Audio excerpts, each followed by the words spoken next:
Thank you. So we are here to present the recommended budget for fiscal year 2025-26. I'll start out by saying thank you to all the staff that put so much hard work into this. Amy Miller, Brooke Norris, Jan Yampe, Roberta Finman, Brittany, all the department heads, departmental staff. It's really a team effort. Also, we'd like to thank the Board of Commissioners for all your time and patience with us. We've had 3 workshops already, and we've got more to go, but we finally hit a big milestone here. Sitting right behind me, I've got Amy Miller, so I sort of feel this tension here. Don't screw this up, kind of thing. But I really do appreciate all of their work. They're experts at this, so we'll make it easy. So we're here today to present the recommended budget. There is a workshop scheduled on May 21st with the board to review the recommended budget. We've already had several workshops to go over sort of pre-budget issues and the CIP and talk about specific topics of health insurance. We will have a public hearing on June 11th on the budget, and we have the budget will be on our website today, and there's a link to that on the website. So we'll also have this presentation up there, and we will prepare a budget in brief document that won't be ready today, but it will help explain the budget in a very simple 1 or 2 page format. So this year we had really 4 main issues driving our budget. Revaluation was the biggest one. We have analyzed our shared revenues. We're seeing some changes and trends there, and so that's an important thing to consider this year. Our health insurance was a big one, and we talked about that at our last workshop.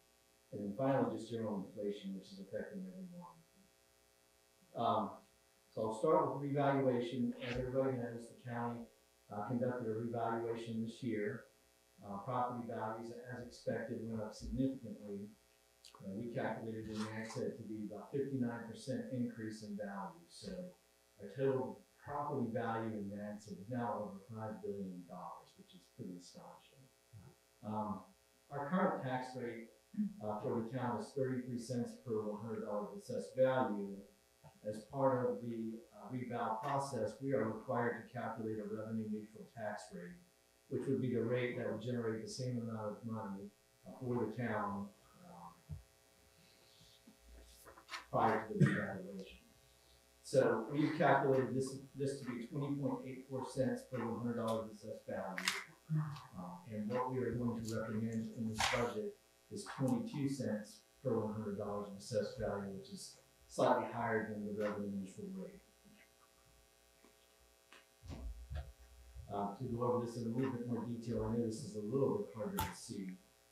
Starting out, we are recommending a 1.13 cent tax increase above the revenue neutral rate, and we calculate that to generate about $566,000 of additional revenue. Breaking this down, so we have a town-wide tax rate, and then we have a town-wide beach nourishment tax.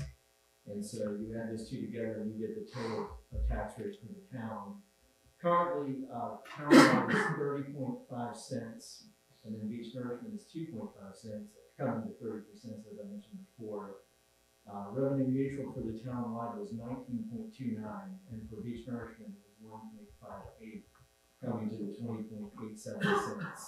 And then the recommended rates, there's some rounding we're doing here, but we're recommending that the town-wide rate be 20.5 and beach nourishment be 1.5, coming to 22 cents.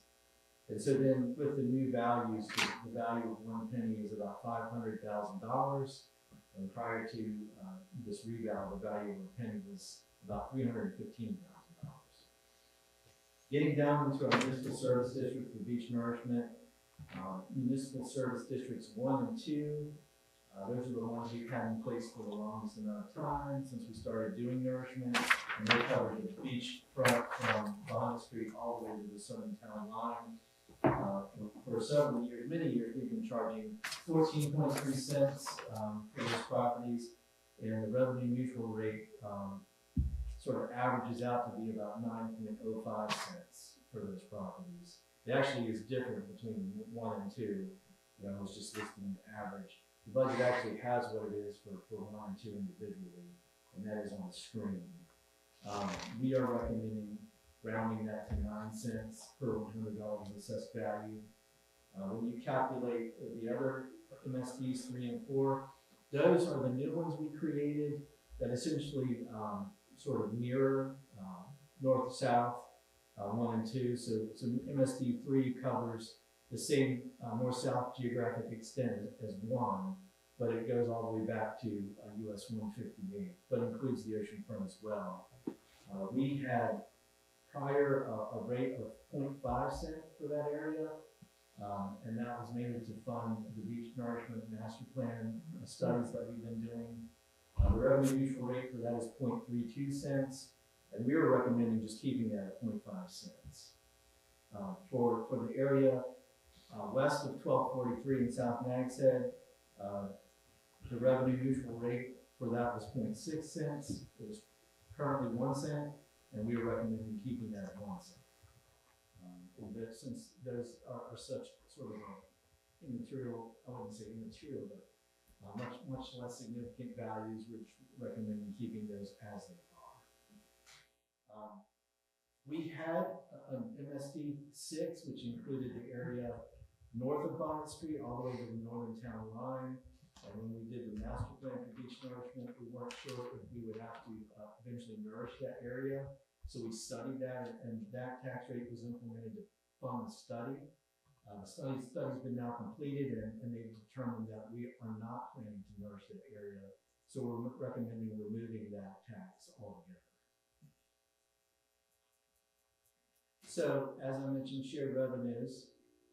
This is the graphic you've seen before. The red line is the budgeted number, and the blue line is the actual number, so what we actually receive each year. And this graphic shows us going back to 2019, what we received every year, both actual and what we budgeted. So as you can see, going back to 2019, our shared revenues combined were about $6 million. So that's substantially less than what we're collecting now. In 2021 and then in 2022, things jumped up significantly to $10 million. So it was really astonishing what happened. It was hard for us to predict that it would go up so sharply. So there's a pretty large difference between what we budgeted and what we actually received in those early years in COVID. We had several years where we had significant surpluses in revenue, and then the board took the initiative to spend that money on things that we needed to catch up from the last 10 years of recessionary trends. We were sort of behind on a lot of our equipment and vehicles and maintenance of our buildings and our assets and infrastructure. So the board did take the initiative to spend some of that money to replace a lot of our equipment and put it into the infrastructure. Approaching 2024, we started to get a little bit better at predicting where things were going to level off. In 2024, you see those lines that are set there. And so we pretty much budgeted right on target with what we received. And then unfortunately last year, and the board is already aware of this, we budgeted more than we received. And what we started to see was a decrease in shared revenues. Now we still had an increase in what we received from 2024 to 2025, but this was largely due to the 4.25 cent tax increase the board adopted several years ago. And as the board is aware, we get more shared revenue when our levy, a percent of our levy goes up relative to the other towns. And so we did still see an increase in shared revenue, but certainly not nearly as much as we had budgeted.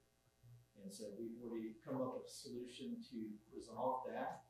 But moving into next year, we're being a little bit more conservative with what we're budgeting. For shared revenues, we're going to budget about 3% less than we expect to receive in the coming year. So on the very far right, you see that number of about $10,517,000. And we're seeing Occupancy tax go down more than sales tax, so we sort of settle on reducing the share revenues about 3% below what we actually expect to receive in the current year. We feel pretty good about that. We've talked to local realty companies, we've talked to the Visitors Bureau, the municipalities, and other folks, and we feel like this is probably something we can achieve. The point with all of this is that the shared revenue trends are something we're going to have to consider moving forward. It's obviously a reduction in revenue, and so it's caused a little bit of belt tightening for us, and what to do about recovering that revenue. Health insurance is another big consideration. We were sort of blindsided by this back in March, I believe. We have been part of the League of Municipalities Health Benefits Trust for years now. I believe going back to about 2012. They've been providing our health insurance through their Health Benefits Trust. We were notified in March that they were dissolving that. There are a variety of issues we've heard that led to that, but regardless, the town of Nags Head and 400 other local governments, including 9,000 members of the state, were all told, you got to go find other health insurance. So luckily we have a really good health insurance broker, Mark III, which we've had since about 2017. They immediately started looking for solutions for this. We talked about this at your last workshop. The board received a presentation and a recommendation from them. On top of what was happening with them, we also had a high claims year in 2024, much higher than we had in the past few years. When you consider that the Health Benefits Trust was giving the town and a lot of its other members renewals probably less than it should have been given, these two factors combined is leading to the town having a significant increase in health insurance costs moving forward, about $440,000.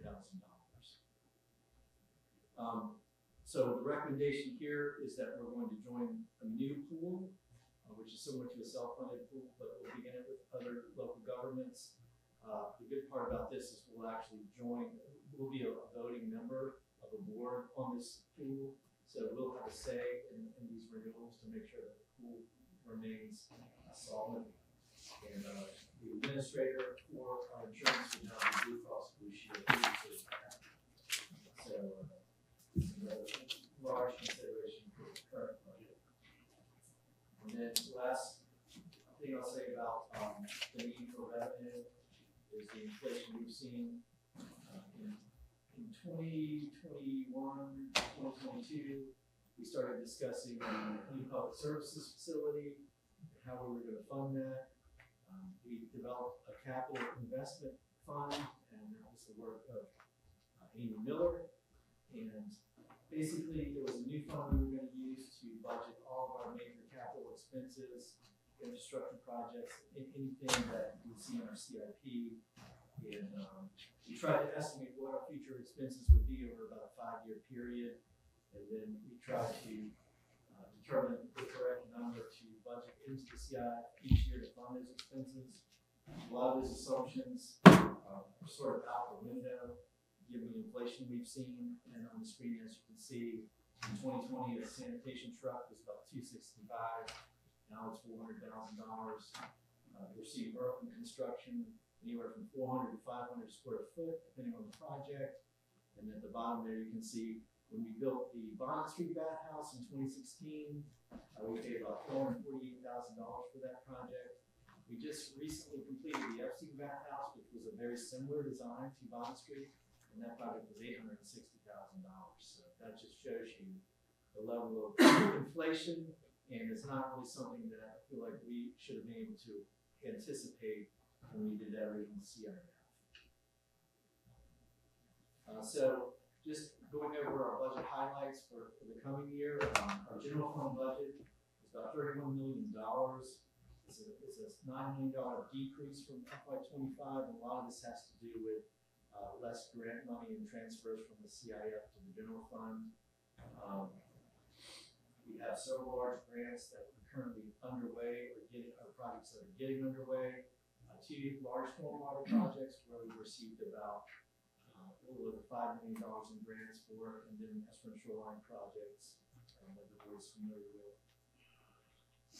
In our budget, we have some of these projects listed in the manager's message. Obviously, beach nourishment is a big item moving forward this year. We just submitted permits for our next beach nourishment project. We expect to put that out to bid in the coming fall, and then at that time we'll make a determination on the time of that project, whether it be the summer of 26 or the summer of 27. But right now we're spending town funds on planning costs for that project, and we did get a grant to help with that, about $300,000. The board completed a campus master plan for the town hall property and properties across the street in the past few months. And the first phase of the campus master plan is going to be in the budget for the coming year. And as mentioned earlier, to build some additional housing, possibly for lifeguards, and also replace the town's fitness facility. We have another one of those projects going on right now over at the community care clinic that should house about 16 of our rescue staff. We have funding in the budget for pedestrian projects, not only construction but planning for future projects. One being the project adjacent to Jockey's Ridge. If we can figure out a way to work with the state to have some of the sand moved, ideally we can construct a multi-use path on the west side of 158, connecting Soundside Road to Hollowell. Pretty significant year for our IT infrastructure. We're finally making the move to essentially go off in the cloud with all of our IT infrastructure, not replace the servers and equipment we have now. So we would be taking our Munis, our finance software, into the cloud, no longer self-hosting, and we'd also be moving our K-Drive and all of our on-premise storage to the cloud using Amazon Web Services. So there's some money in the budget for those items. And then, as always, a significant item is the sanitation vehicles. We've got a new sanitation truck, knuckle boom truck. Those knuckle boom trucks are getting worn out with all the large item pickup. I think it's very much appreciated by our town residents. And then we have other vehicles and heavy equipment in the budget, and you can see those in the departmental highlights as you move through the budget sections. For employees, we're budgeting for pay and class study. Kildare Hills just completed one. We just want to make sure that we're keeping up with all of our competitors, and we hopefully won't have such a significant increase this time, because I feel like we have been doing a pretty good job of keeping up, and we want to just test that and make sure that we are. We budgeted a 3% cost of living adjustment. We are covering health insurance at 100% for employees and 80% for dependents. That was a change the board made a year ago. We have departmental career progression programs now. We've done that. We've had those underway for several years. This budget includes a performance-based merit structure and within grade pay plan increases, 5% 401k contributions with no required match, and we're not recommending any new positions for the coming year. As I mentioned before, we have several large grant projects. Some of these are being budgeted in the multi-year capital reserve because they span multiple years. We're doing a stormwater master plan. As I mentioned, the projects in South Nags Head, areas 12 and 13. We've got a new project that's in design right now to do a Wrightsville near Bonnet Street, near Nags Head Elementary School, and we would essentially be building a system to pump stormwater under the Bonnet Street Beach Access parking lot and reconstructing that parking lot in its entirety. We're also doing some drainage upgrades along North Avenue. All that work is a little bit more than $6 million in grants we received. Multi-use paths, we're rehabbing the Beach Road multi-use path. You probably see the work going on right now. Eventually, the $650,000 grant we received would get us from Jeanette's Pier all the way to Curlew Street. And then future budgets would consider how to do the remainder from Curlew to 8th Street. We're doing a new walkover at June Street with the Canva grant, and we're also doing planning for a new bathhouse at Harlow with the Canva grant. Probably match that with the tourism board grant. And then finally, over the last year, we did receive a land and water fund grant to place a conservation easement on 250 roughly acres we own in Nags Head Woods around the fresh pond, and we received a $4 million grant for that work. Water fund, our water fund budget's 4.9, a little bit more than $4.9 million, an increase of $65,000 from the prior fiscal year. We are recommending a 5% water rate increase just to keep up with operating costs and inflation in our CIP. In FY 2027, so next year, we are actually going to look at our water rate structure and how to optimize that. And also that will consider a more comprehensive look at our CIP. We've got some irons in the fire out there right now to hopefully get some funding to help with that. And so I think next year we'll be in a good position to not only look at our comprehensive CIP, but also a water rate structure. This budget includes a long-standing project to convert our chlorine from gas to liquid at 8th Street and Gulf Street. We are also looking at doing the engineering work for the pump station improvements at both of those plants. And as Kelly mentioned before, we are going to implement the 0% interest loan program, and the Septic Health Advisory Committee is recommending increasing our pump out credit from $150 to $250, and so that's been included in the budget. Once again, thanks to all the staff who helped with this and the board, and happy to answer any questions. I'll start over here. Commissioner Lambert. No questions. Just thank you, Andy, and the staff for all your hard work on this. Thank you. Thank you. Commissioner Sanders. Not at this time, thank you. So could you speak a little bit about what the town is doing to increase revenue, like with the legislative requests that we're pursuing this year for some of our projects, like the water line project? That would be sources of funds that we've not enjoyed in the past. Well, yes, we have made some appropriations requests to the state to help with some of our project work. Probably the number one item that we're requesting is assistance replacing a lot of our asbestos in our water lines. Right. And so we'll see how that plays out. But, I'm just not saying a whole lot yet because I'm crossing my fingers, and but hopefully that we can get some assistance doing that. We've got a significant amount of AC lines to replace. We think that could be anywhere from $5 to $10 million, and without significant increases in our water rates, it's going to take us a long time to do all the work. And so we're really trying to prioritize that. Right. This is, I'm sorry I didn't prepare you with this question ahead of time, but I know you can answer it. So we've enjoyed, as a town, we provide a very high level of service, I think, to our citizens. And we've been through a period when we've been able to, I remember those meetings when COVID struck and we sat here and cut a lot of expenditures. And then we were surprised and we were able to add back some of the things that we needed to do. So as a town, we do all the things that we're supposed to do. We do things that we ought to do, and sometimes we do things that we want to do that are improving the quality of life for our citizens. Is there anything in that last category of want to do that we don't see doing in this next budget or two as we take a little bit more cautious approach to this? Well, I think when you look at the services the town provides, we put a lot of money back into our facilities. Mm-hmm. Public services being the primary item. We've got a master plan that really is a 10 to 20 year plan, in my opinion, that would look at replacing some of our facilities. Probably the primary facility being Station 16. And so, those are substantial expenses that we're going to have to figure out how to pay for. And then when you look at things we haven't done in the past that we're doing now, housing for ocean rescue staff is probably the biggest thing that we're looking at now that we haven't had to consider in the past. And between the two projects here in the community care clinic, sort of splitting this between fitness and housing, you're talking about $3 million that we're spending to to house our lifeguards that we haven't spent on housing before. Right.